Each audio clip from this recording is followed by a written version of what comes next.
வணக்கம். இது உங்கள் ஊடகம், தமிழர்களுக்கான ஊடகம் ஜீவா டுடே. சமீபத்தில் ஒரு பேட்டியில் நடிகர் மாஸ்டர் மகேந்திரன் ஒரு பேட்டி கொடுக்குறார். அதில் அவர் என்ன சொல்கிறாருன்னா, பவர் கட் ஆவதற்கு என்ன காரணம் அப்படிங்கிறதுக்கு ஒரு விஷயத்தை சொல்கிறார். பவர் கட் ஆனால் அது ஒரு பெரிய விஷயமா? அட்ஜஸ்ட் பண்ணிக்கோங்க, 6 மாதம் பொறுத்துருக்க மாட்டிங்களா? பவர் கட் ஆக தான் செய்யும். இது என்ன செய்ய முடியும்? நீ மைக்கை நீட்டி கேள்வி கேட்டுட்டா கரண்ட் வந்துடுமா? பொறுத்துக்கோ. இதில் என்ன இருக்குது? கரண்ட் கட்டானா என்ன? ஒரு 6 மாதம் வரை எதுவும் பேசாமல் அவங்களால இருக்க முடியாதா? சோலார் எனர்ஜி போடுங்கன்னு ஒரு ஆல்டர்னேட்டிவ் சோர்ஸ் சொன்னாங்களே, அதை யாராவது ஃபாலோ பண்ணீங்களா? சோலார் எனர்ஜி போட்டிருக்க வேண்டியதானே? சோலார் எனர்ஜி போட்டு அது மூலமாக இது எடுக்க வேண்டியதானே? அந்த டெக்னாலஜி எதுவுமே இல்லை. நானும் சோலார் எனர்ஜி, எனக்கு அந்த டெக்னாலஜி தெரியும். சூரிய வெப்பத்திலேருந்து எடுக்கிற அளவுக்கு நான் டெக்னாலஜி நாலேஜ் வேணா என்கிட்ட இருந்து வேணா எடுத்துக்கோங்க அப்படின்னு ஒரு மாஸ்டர் மகேந்திரன்கிற ஒரு நடிகர் இன்று மக்கள் மின்சாரம் இல்லாமல் அல்லும் பகலும் கஷ்டப்படுறாங்க. இரவெல்லாம் பச்சை குழந்தைய வச்சுக்கிட்டு ஒரு நைட்டியில் சில பெண்கள், அதாவது விஜய்க்கு ஆதரவாக ரீல்ஸ் போட்ட பெண்களே, விஜய் என்ன அங்கே பாருங்கள், என் பிள்ளை தூங்க முடியல, என் பிள்ளைக்கு கொசு கடிக்குது, நாளைக்கு நான் வேலைக்கு போகணும், 1 மணி வரையும் இப்படி நடு ரோட்டில் நிற்கிறேன்னு ரீல்ஸ் போட்டதெல்லாம் நீங்கள் பார்த்துருப்பீங்க. குறிப்பாக சென்னை போன்ற பகுதிகளில் உழைக்கும் மக்கள், பெரம்பூர், கொளத்தூர், முடிச்சூர், தாம்பரம் மாதிரியான உழைக்கும் பகுதிகளில் இது நிறையா நடக்குது. பெரும்பாலும் பெரிய ஆட்கள் இருக்கிற பகுதியில் கரண்ட் போகாது. பெரிய பெரிய மினிஸ்டர்ஸ் இருக்கிற இடம், கோடீஸ்வரர்கள் இவங்கெல்லாம் இருக்கிற இடத்துல கரண்ட் போகாது. கரண்ட்டு போகிறதுங்கிறதே ஜென்ரேட்டர் வாங்கக்கூட வசதி இல்லாத மக்கள் பகுதிகளில் இவங்கெல்லாம் என்ன பெரிய கலெக்டரா அப்படின்னு எந்த மக்களை சாதாரண நினைக்கிறாங்களோ அந்த மாதிரி பகுதியில் தான் கரண்ட் அடிக்கடி போகுது.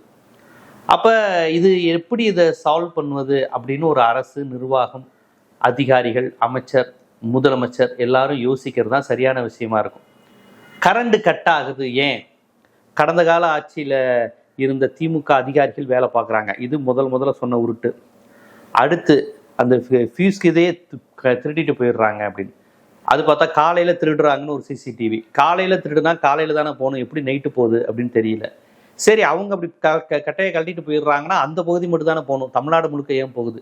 இது எதற்குமே பதில் இல்லை. திமுககாரங்க செய்கிறாங்க, ஃபீஸ் கட்டையை திமுககாரங்க திருட்டிட்டு போகிறாங்க, இப்படி எவ்வளவோ சொன்னாங்க. ஆனால் அது எதுவுமே உண்மை இல்லைன்னு வந்துருச்சு. எந்த திமுககாரங்களும் கழட்டிட்டு போகலன்னு. அப்போ கரண்ட் கட் ஆவதற்கான உண்மையான காரணம் என்ன? இது குறித்து நான் முன்கூட்டியே ஒரு வீடியோ போட்டிருந்ததுல, மத்திய அரசு எப்படியாவது மாநில நமது மின்துறையை தனியார் மயமாக்குவதற்கான முயற்சியில் ஈடுபடுது, அதற்கான சதி வேலையாக கூட இது இருக்குமோ? இப்படியே கொஞ்ச காலம் மக்களை புலம்பு விட்டு ப்ரைவேட் செக்டாரில் கொண்டு போய் பார்த்தீங்களா நீட்டாக இருக்கா, அப்போ ப்ரைவேட் செக்டார் கையில் வந்தால் எல்லாம் சூப்பராக இருக்கும் அப்படின்னு கொண்டு போயிடுவாங்க.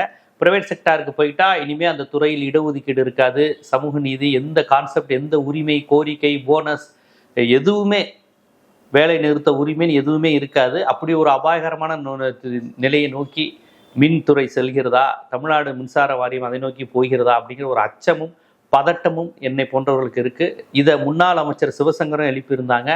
முன்னாள் சபாநாயகர் அப்பாவு அவர்களும் இதே சந்தேகத்தை எழுப்பியிருந்தார். ஏன் கரண்ட் கட் ஆகுது? ஏதோ பண்ண போகிறீங்களா? பிஜேபி சென்ட்ரல் கவர்மெண்ட் ஏதோ ப்ரைவேட் செக்டாருக்கான வேலையை பார்க்குறீங்களா? ஏன்னா அந்த நாடே அதானிகளுக்காகவும் அம்பானிகளுக்காகவும் இருக்குங்கிறப்ப எந்த செக்டரையும் அவங்க விட்டு வைக்கிற மாதிரி இல்லை அப்படிங்கிற விமர்சனத்தை கடந்த காலத்தில் இடதுசாரிகள் நம்மை விட வீரியமாகவே எழுதியிருக்காங்க, பேசியிருக்காங்க, போராட்டம் நடத்தியிருக்காங்க. இப்போ இந்த மின்வெட்டு இவ்வளோ மோசமாக நடக்குது ஏங்கிறதுக்கு தமிழக அரசு சார்பில், அமைச்சர் சார்பில் ஒரு விளக்கம் கொடுக்கணும். இன்னும் எத்தனை நாளைக்கு இப்படி இருக்குன்னு சொல்லணும், சரியாயிரும்னு சொல்லணும், சரியப்படுத்துவதற்கான முயற்சிகள் நடைபெறுவதுன்னு சொல்லணும், என்னென்ன திட்டங்கள் இதை சரிப்படுத்த வைத்திருக்கோன்னு சொல்லணும்.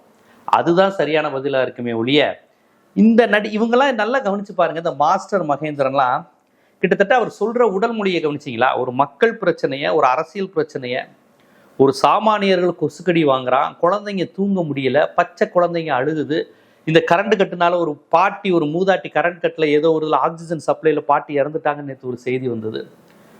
எந்த பாட்டி செத்தா என்ன, எந்த குழந்தை கதர்னா என்ன, எந்த பாவம், எந்த தொழிலாளி நாளைக்கு வேலைக்கு போனா என்ன, போகாட்டி என்ன, அவன் கஞ்சி குடிச்சான குடிக்காட்டி என்ன அப்படின்ட்டு இப்படி ஸ்டைலா கரண்ட் கட்டினா என்னங்க பண்ண முடியும்?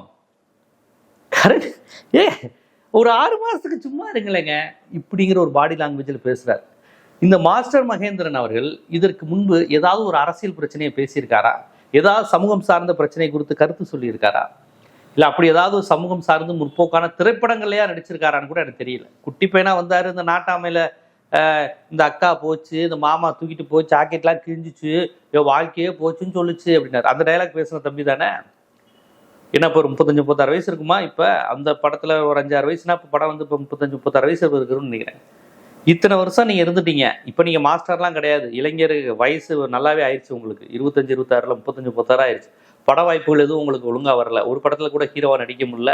நீங்கள் என்ன படம் நடிச்சிருக்கீங்கன்னு தெரியல. நீங்கள் குழந்தையா நடித்த நாட்டாம படத்தை தான் இன்னும் சொல்லிக்கிட்டு இருக்காங்க. ஸோ இந்த நிலையில் நீங்கள் இருக்கிறப்ப இப்போ இப்படி ஒரு சூழல்ல வலிந்துக்கிட்டு மக்களுடைய சாபத்தை ஏன் பெறுறீங்க? மக்களுடைய வயிற்றெரிச்சலை ஏன் கொட்டிக்கிறீங்க? புரியுதுங்களா? அதாவது இந்த அரசினுடைய பின்னடைவான விஷயங்களை முட்டு கொடுப்பவர்களுடைய பின்னணியை பாருங்க. யாரெல்லாம் இந்த கவர்மெண்ட்டை முட்டு கொடுக்குறாங்க பாருங்க. அரசியல் சார்ந்து இருக்க மாட்டாங்க. இதற்கு முன்னாடி அவங்க எந்த ஒரு சமூக போராட்ட பங்களிப்பில் இருந்திருக்க மாட்டாங்க. இந்த மாதிரி சினிமா நடிகர்கள், நடிகைகள், அப்புறமேட்டு 24 மணி நேரம் ஆபாச பதிவு போடுகின்ற இன்ஃப்ளூயன்சர்ஸ், இன்ஸ்டாகிராம் இன்ஃப்ளூயன்சர்ஸ், இவங்கெல்லாம் வேக வேகமாக வந்து இது ஜெயிக்கணும், இவங்க வந்தால் நாடே மாறிடும், கடந்த கால ஆட்சி ஊழல் ஆட்சி, இவங்க வந்தால் உடனே இதாயிரும், பெண்களுக்கு பாதுகாப்பு உடனே கிடைச்சிரும் அப்படின்னு. இந்த 32 நாளில் பெண்கள் பாதுகாப்பு கிடைச்சிருச்சா? கடந்த 5 ஆண்டு ஆட்சிகளில் விட இந்த 32 நாள் ஆட்சியில் பெண்கள் பாதுகாப்பாக இருக்காங்களா? குழந்தைகள் பாதுகாப்பாக இருக்காங்களா? 10 வயது சிறுமிகள் பாதுகாப்பாக இருக்காங்களா? மது பழக்கம் இல்லாத தமிழ்நாடு உருவாயிருச்சா? ஏதாவது ஒன்று சொன்னதில் ஒன்று நடந்திருக்கு அல்லது நடப்பதற்கான சாத்தியப்பாடை நோக்கி நகர்ந்து கொண்டு இருக்கிறதுன்னு சொல்ல முடியுமா உங்களால்? எல்லாமே ரெட்டிப்பாயிருக்கு. சுலமாக மின் தட்டுப்பாடு கடந்த ஆட்சியில் இல்லவே இல்லை. இப்போ இந்த ஆட்சி வந்தது மின் தட்டுப்பாடு. சட்டம் ஒழுங்கு சீர்கேடுன்னு சொன்னார்.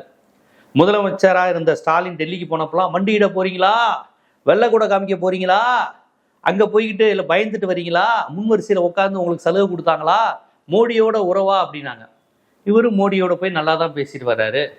என்ன விமர்சனம் பண்ணாரு, என்ன கண்டன குரல் பாஜக வைத்து பேசினாருன்னு தெரியாது. நான் என்ன சொல்றேன்னா, கடந்த கால ஆட்சியில் சரியில்லை, ஊழல், வாரிசு அரசியல், மாவட்ட செயலர், இதெல்லாம் சொல்லி தானே அந்த கோபத்தை தானே நீங்க இது பண்ணீங்க. இவங்களை நான் அழிப்பேன், இவங்க செஞ்சதெல்லாம் நடக்க விடாம தடுப்பேன். நீங்கல்ல 33 நாள்ல நீங்க எதையெல்லாம் சொன்னீங்களோ அது எல்லாமே இங்க 2 மடங்கு 3 மடங்கா நடக்கும்போது மக்கள் கோவப்படுறாங்க, போராட்டம் பண்றாங்க, பேரணி நடத்துறாங்க. கட்சிக்காரங்களை விடுங்க, திமுக காரங்களை விடுங்க. அப்படி நடத்தும் போது அதை நீங்க எப்படி ஹேண்டில் பண்ணணும்? ரெகுலரா மின்துறை அமைச்சர் ஒரு செய்தியாளரை சந்திக்கணும், முதலமைச்சர் செய்தியாளர்களை சந்திக்கணும். நான் உங்களை கைவிட மாட்டேன், உடனே இந்த மின் பிரச்சனைக்கு நான் தீர்வு காண்றேன், உடனே சரியாகும், கவலைப்படாதீங்க, என்ன நடக்குது, தனியார் மயமாக்க மாட்டேன், தனியார் மயமாக்குவதற்காகத்தான் மின்வெட்டு நடப்பதாக, மின் தடை ஏற்படுத்துவதாக திட்டமிட்டு சில பேர் பரப்புறாங்க. ஏன் முன்னாள் அமைச்சர் சிவசங்கர் சொல்றாரு, திமுக காரங்க இப்படி சொல்றாங்க, நான் அப்படிலாம் பண்ண மாட்டேன், நான் என்னோட இடதுசாரிகளை ஆதரிக்கிறாங்க, ஆனால் நான் தனியார் மையத்துக்கு விலை போக மாட்டேன். இப்படி ஏதாவது ஒரு விளக்கம் கொடுக்கணும்ல. இப்படி ஒரு இவங்க சொல்றதெல்லாம் உண்மை கிடையாதுன்னா சொல்லணும்ல. ஏன்னா சந்தேகப்படுவதற்கான உரிமை பத்திரிகைக்காரங்களுக்கும் உண்டு, எதிர்கட்சியினருக்கும் உண்டு, பொதுமக்களுக்கும் உண்டு. இதனால இருக்குமோ? ஏன்னா பிஜேபி கவர்மெண்ட்ல எல்லாமே தனியாருக்கு வித்துக்கிட்டு இருக்கிறாங்க. அப்ப இதையும் அதுக்கான வேலையா செய்யறாங்களோ? உதய மின் திட்டத்தை ஜெயலலிதாமையார் உயிருடன் இருந்த வரையும் வரல, இறந்த உடனே மோடி எடப்பாடி பொன்னாரு, இந்த வேலுமணி இவங்க எல்லாருமே பண்ணி கொடுத்தாங்க. அப்ப அந்த சந்தேகங்கள் வருது. எதெல்லாம் மாநில உரிமைகளோ அது எல்லாத்தையும் இந்த பாஜக அரசு செய்யுதே, அதற்காகத்தான் இதுவும் நடக்குதோ அப்படின்னு ஒரு சந்தேகம் வரப்ப, எப்பா அப்பெல்லாம் நீங்க சும்மா ஓவரா அப்பெல்லாம் பேசாதீங்கப்பா, அப்படிலாம் கிடையாது அப்படின்னு நீங்க ஒரு விளக்கம் தரணும்ல. அதை விட்டுட்டு இந்த மாஸ்டர் மகேந்திரன் மாதிரி சினிமாவிலே வெற்றி பெறாத நபர்கள், சினிமாவிலேயும் வெற்றி பெறல, ஒரு சமூக சிந்தனை உடையவரும் கிடையாது, இதுக்கு முன்னாடி எந்த ஒரு கருத்தியல் உடையவரும் கிடையாது, எந்த ஐடியாலஜி பேஸாவும் பேசுனது கிடையாது, மக்களுடைய கஷ்டத்தை பார்த்து மக்களுக்கு சாப்பிட இல்லையா, சாப்பிட ரொட்டி கூட இல்லாமல் மக்கள் கஷ்டப்படுறாங்கிறப்ப அந்த நியூரோமனன் அப்படி அப்பனா கேக் சாப்பிட்றீங்களா, ரொட்டி இல்லைன்னா கேக்கு சாண்ட்விச் மாதிரி ஏதாவது நல்லா காஸ்ட்லி ஐட்டமாக சாப்பிடலாமே அப்படின்னு கேட்டான் பாருங்க அந்த சர்வாதிகார மன்னன். அது மாதிரி கரண்ட் இல்லைன்னா சோலார் இதை வையேன், சோலார் இதை வச்சு டெக்னாலஜியை டெவலப் பண்ணுறதை விட்டுட்டு இன்னும் வந்துக்கிட்டு கரண்ட் இல்லைன்னுக்கிட்டு போய் ஃபீஸ் கட்ட பிடிக்கிட்டு என்னது இது அப்படிங்கிற பேசுகிற இது என்ன ஒரு பூர்ஷவாத்தனமான மொழி. அந்த உடல் மொழியை பாருங்க, பாடி லாங்குவேஜ். அவர் பேசின கருத்து மட்டும் பூர்ஷவா இல்லை, அந்த பேசின விதம், அந்த பாடி லாங்குவேஜ் எவ்வளவு ஒரு பூர்ஷவாவோட ஒரு முதலாளித்துவ ஒரு பண்ணையார்த்தன சிந்தனையுடன் இருக்கு பாருங்க. இந்த மாதிரியான நபர்கள்லாம் இதை ஆதரிக்கிறாங்கிறப்ப நமக்கு பயமா இருக்கு. யாரெல்லாம் இதை ஆதரிக்கிறாங்க அதை பாருங்க, எப்பேற்பட்டவரெல்லாம் சேர்ந்து ஆதரிக்கிறாங்க பாருங்க. ஒரு மின்வெட்டு, ஒரு மக்கள் பிரச்சனையை கூட அவ்வளவு கேவலப்படுத்தி கொச்சப்படுத்தி போராடுகிற மக்களை நீ சோலார்ல இருக்க மாட்டியா, நான் வேணா சோலார் தரவா அப்படின்னா என்ன அர்த்தம்? அதாவது எந்தெந்த வகையில இதை அவங்க பேச வைக்கிறாங்க பாருங்க. 6 மாசம் நீ பேசக்கூடாது அப்படிங்கிறத எப்படியெல்லாம் இந்த மாதிரியான நடிகர்கள், இந்த மாதிரி இன்ஃப்ளூயன்சர்ஸை வச்சு இது வந்தா சரியாயிரும், அது வந்தா சரியாயிரும்னு அவங்க பேச வைக்கிறாங்க. அப்படிங்கிறப்ப நமக்கு அச்சமா இருக்கு. என்ன நடக்க போகுது? இப்படிலாம் மக்களை கொச்சைப்படுத்தி எந்த ஆட்சியிலும் பேச மாட்டாங்க. அரசியல்வாதிகளே பேச மாட்டாங்க. ஆனா அரசியலுக்கு அப்பாற்பட்டு இருக்கின்ற ஒரு நபர் இந்த கவர்மெண்ட் இவங்களுடைய செயல்பாடுகளை விமர்சனம் வந்துடக்கூடாது, யாராவது விமர்சனம் பண்ணா அவங்கள கொச்சைப்படுத்தி பேசுவதற்கு இந்த மாதிரி ஆட்களை வைக்கிறாங்க. இப்ப இவர் கட்சியில கிடையாது, கட்சிக்காரர் கிடையாது, அமைச்சர் கிடையாது, ஆனா எவ்வளவு ஒரு தோரணையா பேசுறாரு பாருங்க. என்கிட்ட பணம் இருக்கு, சோலார் ரஜினி இருக்கு, உங்கள்கிட்டலாம் அதெல்லாம் இல்லையா? ஒரு 6 மாசம் சும்மா இரு, கரண்ட் கட்டுனா என்ன பெரியதா அப்படிங்கிற டோன்ல பேசுவது என்பது எந்த வகையில் ஏற்புடையது? இன்று வரை மின் தடைனா என்ன, மின் வெட்டுனா என்ன, எதனால ஏற்படுது, திட்டமிட்டு ஏற்படுத்தப்படுதா? ஏன்னா நீங்களே பழுது ஏற்பட்டிருக்கு, சரி செய்யறோன்னு ஒரு வகையில சொல்றீங்க, இன்னொரு வகையில திமுக காரங்க தான் இந்த மாதிரி பண்றாங்கிறீங்க. ரெண்டுல எது உண்மை? ரெண்டுல ஏதாவது ஒண்ணுதான் உண்மையா இருக்க முடியும். இது ரெண்டுல எதுவா இருந்தாலும் நீங்க தான் அதை சரி செய்யணும். திமுக காரங்க பண்றாங்கன்னா பிடிச்சி ஜெயில போடுங்க, பிடிச்சி விசாரணை பண்ணி மக்கள் முன்னாடி நிறுத்துங்க. ஐயோ பாருங்க திமுக காரங்க திட்டமிட்டு பண்ணாங்கன்னு. அப்ப எந்த ஆதாரமும் இல்லாமல் போகிற போக்கில் அவதூறுகளை அள்ளி தெளிக்கிற மாதிரியே பேசிட்டு போகிற பாணிங்கிறது இது என்ன மாதிரியான பாணி? மக்கள்கிட்ட திரும்ப திரும்ப பொய்யை சொல்லி நம்ப வைப்பது கோயப்பல்சே தத்துவம், ஹிட்லருடைய தத்துவம். அது கோயப்பல்சே தத்துவம். பொய்யை திருப்பி திருப்பி சொன்னா மக்கள் நம்பிடுவாங்க. இதை திமுக தான் பண்ணுச்சு, கடந்த கால ஆட்சி தான் மின்வெட்டை ஏற்படுத்துது அப்படின்னு. அப்ப இதை நம்ம எப்படி அணுகணும்? ஒரு மக்களா, ஒரு ஊடகமா இதை எப்படி அணுகணும்? முதல்ல இவர்கள் யார், இவர்கள் யார் சொல்லி பேசுறாங்க? இதுதான் நம்ம கேட்க வேண்டிய கேள்வி. மின்வெட்டு பிரச்சனை குறித்து மாஸ்டர் மகேந்திரன் பேச வேண்டிய அவசியம் என்ன? சும்மாவது இருக்கலாம்ல. அப்ப இவர் இயல்பா பேசுறாரா, பேச வைக்கப்படுகிறாரா? இந்த இன்ஸ்டாகிராம் இன்ஃப்ளூயன்சர்லாம் இயல்பா பேசுறாங்களா? அந்த குழந்தைங்க அழுது முதற்கொண்டு இயல்பானதா, இல்ல அது ஒரு பெரிய ஒர்க்கு நடந்ததா? அந்த பெண்கள் பார்த்துட்டு அழுதாங்கல்ல, அண்ணா அண்ணன், அது இயல்பானதா, தூண்டப்பட்டதா, செயற்கையானதா, பணம் கொடுத்து செட்டப் பண்ணதா? இது எல்லாமே நம்ம கேள்வி கேட்க வேண்டியது இருக்கு. நம்ம இந்த அளவுக்குலாம் இன்ஃப்ளூயன்ஸ் இந்த மாதிரி கான்செப்ட் நடக்கும் நம்ம எதிர்பார்க்கல. ஆனா இப்போ நீங்க பாத்தீங்கன்னா இவர்கள்லாம் இப்படி பேசுவதை பார்க்கும்போது நமக்கு பயமா இருக்கு. என்ன நடக்குது? ஏன் இப்படி மக்கள் சாகுறதையும் கொடுமைப்படுறதையும் பதட்டப்படுறதையும் பார்த்து இவ்வளவு கேவலமா கேலியா சிரிக்க முடியும்னா என்ன மாதிரியான மனநிலை உடையவர்கள்ங்கிற ஒரு அச்சம் நமக்கு உண்மையிலே பயமா இருக்கு. என்னடா இது? பொதுவா அரசியல்வாதிகள்னா என்னை வாழ வைத்த மக்களை இப்படிதான் பேசுவாங்க, அதை உட்காந்து கிண்டல் பண்ணுவோம். பாத்தியா, அரசியல்வாதிகள் கொள்ளையடிக்க நம்ம மக்களே காலில் விழுகிறது, தாய்மார்களையும் நடிக்கிறாங்க. ஆனா இவங்க ரொம்ப போல்டாவே மாஸ்டர் மகேந்திரன் போன்றவர்கள் மக்களை இழிவுபடுத்தி பேசுறாங்க.